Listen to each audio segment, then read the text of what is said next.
தலைவர்களாலே சுதந்திரம் என்பதை அடைந்தோமே, ஒரு சிலர் மட்டும் அனுபவிக்காமல் பலருக்கு பயன்பெற செய்வோமே.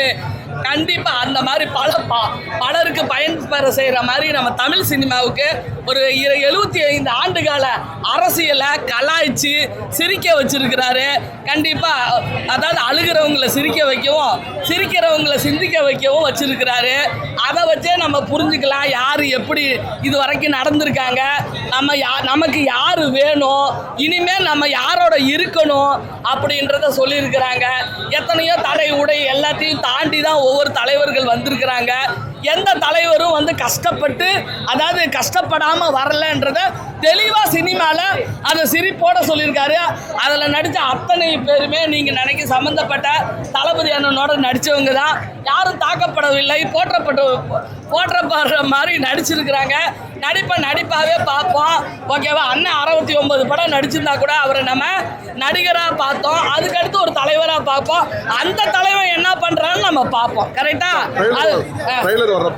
அதான் அப்படிலாம் ட்ரோல் பண்ணாதானே இந்த படத்தை ஓட்ட முடியும். அவன் போட்ட காசு எடுக்க வேணாம். அது யாரு? கண்ணனா யாரு? சரி, யாரோ ஒரு கண்ணன், அவரு தயாரிப்பாளர் படத்தை எடுக்கணும்ல, அதுக்காக யூஸ் பண்ணிக்கிட்டாங்க. ஏன்னா எங்க போனாலும் தளபதி சொல்ற மாதிரி பிரச்சனை வருதா, பிரச்சனை வந்தால் கரெக்டாக போய்கிட்டு இருக்கோன்னு அர்த்தம். அந்த பிரச்சனையை அவங்க கொஞ்சம் போல் கையில் எடுத்து படத்தை ஓட்டிக்கிட்டாங்க.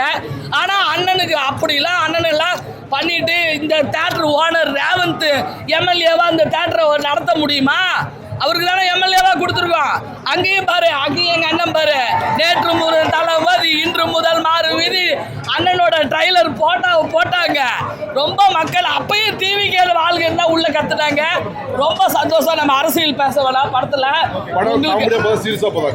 படம் வந்து காமெடியாக தான் போகுது. அதான் எம்ஜிஆர் ஐயா உலகம் நான் ஏன் பிறந்தேன் படத்தில் பட்டணத்துக்கு வந்திருக்கீங்களே என்ன பண்ண போறீங்க அப்படின்னு. அப்போ அவர் சொல்லுவார், அழுகிறவங்களை சிரிக்க வைக்க தெரியும், சிரிக்கிறவங்களை சிந்திக்க வைக்க தெரியும் சொல்லுவார் என் பொன்மனச்சம்பல். அந்த வேலையை சிரிக்க வச்சிருக்காரு ராமையா. அவங்க பையனும் பண்ணியிருக்காரு. அதை விட எங்கள் நட்டி சார் சூப்பராக பண்ணியிருக்காரு. அவர் யார் மனசையும் இது பண்ணலை. அப்படியே அவர் கோணம் பண்ணுற மாதிரி நடித்தாலும் அவர் தான் நடிச்சிருக்காரு ஒழிய அவரை நாங்கள் வந்து கண்டிப்பாக எம்ஜிஆர் ஐயாவை பார்க்க மாட்டோம். ஓகேவா? எங்கள் விஜய் அண்ணாவை பார்க்க மாட்டோம்.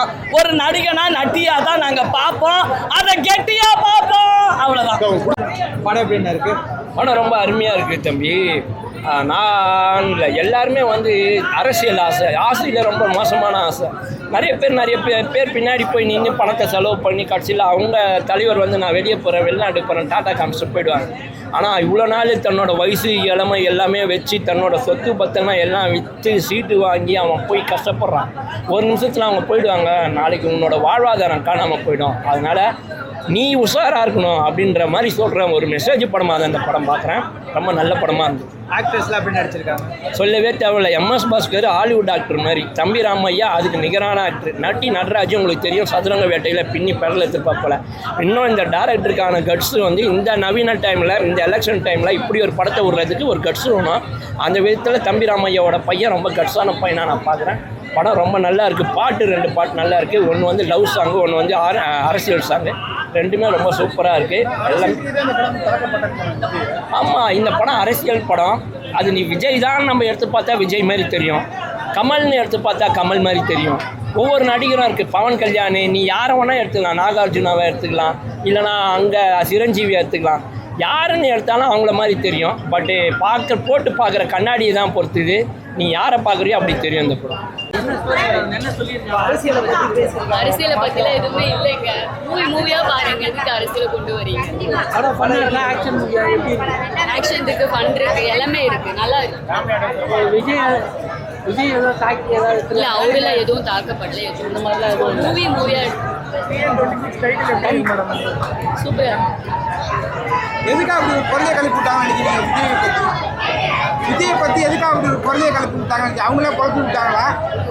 சார் இல்லைங்க, அப்படின்னா அது நீங்க எனக்கு படத்தை தெரியல. வந்து பாத்தீங்கன்னா எல்லா பாலிடிக்ஸும் சம்மந்தப்பட்டதா இருக்கும். இது விஜய் மீன் பண்ணின்னு கிடையாது. அதனால நீங்க படத்தை பார்த்துட்டு சொல்லுங்க. சார் படம் நல்லா இருந்துச்சாம்மா? சார் படம் எப்படி இருந்துச்சு? சார் படம் எப்படி இருந்துச்சு? சார் படம் எப்படி இருந்துச்சு? சார் படம் எப்படி இருந்துச்சு? நல்லா இருக்கு. சார் படம் எப்படி இருந்துச்சு? இப்போதான் என்னன்னா இங்கே வந்து அவர் விஜய் வந்து காமிச்சிருக்காங்க. அந்த விஜயோட ரெஃபரன்ஸ் எல்லாமே என்னன்னா ஒரு படம் ஓடுறதுக்கு ஆப்வியஸாக ஒரு படம் ஓடணும் அப்படின்னா அது ஏதாச்சும் ஒரு பெரிய ஆக்டர் வேணும். அப்படி ஆமாம், விஜய் அண்ணா மாதிரி கெட்டப்பில் நட்டி வருவார். அதுலேருந்து படம் நல்லா பிக்கப் ஆகிடுச்சு. என்னென்னா இதில் எல்லா அரசியல் தலைவரை பற்றியுமே பேசியிருக்காங்க. எப்படி சொல்கிறது, ஜெயலலிதா மேடம், ஸ்டாலின் ஐயா, அதுக்கப்புறம் இது விஜய் அண்ணன், ரஜினி சார், கமல் எல்லாரையுமே யூஸ் பண்ணியிருக்காங்க. என்னென்னா இது யாரையுமே டைரெக்டாக வந்து அஃபெக்ட் பண்ணுற மாதிரி எதுவுமே பண்ணல. ஜஸ்ட் அவங்கள ஒரு கேரக்டராக காட்டியிருக்காங்க, அவ்வளோதான். படம் வந்து ஜாலியாக இருக்குது.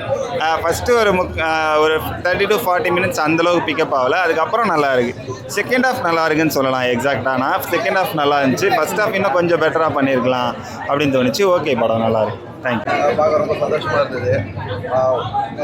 டீசர் விட்டப்போ ஒரு இஷ்யூ சொல்லியிருந்தாங்க. அவரோட விஜய் சார் ஃபேன்ஸை வந்து பார்த்துட்டு அவங்களும் என்ஜாய் பண்ணிட்டு போகிறது தான் எங்களுக்கு இன்னும் என்ன சொல்கிறது பிளெஸிங்ஸாகவும் இருந்தது. ஸோ நான் முன்னாடி மாதிரி சொன்னது தான், அவர் சிங்கத்தை யாராலையும் அசிங்கப்படுத்த முடியாது. எலிவேட் தான் இருக்குது. ஸோ சப்போர்ட் பண்ணுங்கள். ஃபேமிலி எல்லாருமே பார்த்து என்ஜாய் பண்ணுங்கள். அதே மாதிரி நீங்களும் பார்த்து அவங்களோட கருத்துக்கள் சொல்லுங்கள். ரொம்ப பிடிக்கும். ஜாலியாக நல்லா இருக்கும். ஒரு பொலிட்டிக்கலாக வந்து ரிலேட்டடாக ஒரு நல்ல விஷயம் கருத்தெல்லாம் நிறைய வந்து பெரியப்பாவும் சரி உமானாவும் சரி கொடுத்துருக்காங்க. எல்லாருக்குமே ரொம்ப பிடிக்கும். படத்தை பாருங்க. பார்த்ததுக்கு உங்களுடைய ரிவ்யூஸ் எல்லாமே கொடுத்துருக்காங்க. ஜென்சி கிட்ஸ்க்கான ஃபிலிம்னு சொல்லியிருந்தாரு. அவங்களுக்கு அரசியலை பத்தி என்ன புரிதல் வரும்னு நினைக்கிறீங்க இந்த படத்துக்கு அப்புறம்? கண்டிப்பா ஆப்வியஸா இப்போ எலெக்ஷன் டைம் நியரிங்ன்றதுனால எப்படி நம்ம வந்து நம்மளுடைய பாயிண்ட் ஆஃப் வியூ நம்மளுக்கான விஷயங்கள் எப்படி கரெக்டா சூஸ் பண்ணணும்ன்றத ரொம்ப அழகா தெளிவா இந்த படத்துல இருக்கும். ஸோ கண்டிப்பா எல்லாருக்குமே பிடிக்கும், புரியும்னு நம்புறோம். We didn't intend to hurt anybody's feelings. A lot of people have been texting and saying, "Is this related to someone? Are you playing someone?" Not at all. நீங்க படம் பார்த்தாலே உங்களுக்கு புரியும். I hope you'll enjoy so much. Direction எப்படி இருந்ததுன்னா லைவாக இருந்தது. எல்லா கேரக்டர்ஸும் ரொம்ப லைவாக இருக்குது. எல்லாருக்குமே இப்போதான் புரிதல் வந்திருக்கு இந்த படத்தை பற்றி. வச்சுருந்தாங்க ஆக்சுவலி நல்லா ரொம்ப மேக்கிங்காகவே ரொம்ப நல்லா இருக்கு. யார் மனசும் புண்படுத்தலை. இதில் நீங்கள் எல்லோரும் என்ஜாய் பண்ணுவாங்க. நான் இதை ஃபஸ்ட் டைம் பார்க்குறேன். ரொம்ப என்ஜாய் பண்ணேன். Families will enjoy. அண்ட் டீட்டெயிலாக இருக்குது. பாலிட்டிக்ஸ் என்ன அப்படிங்கிறது டீட்டெயிலாக இருக்குது.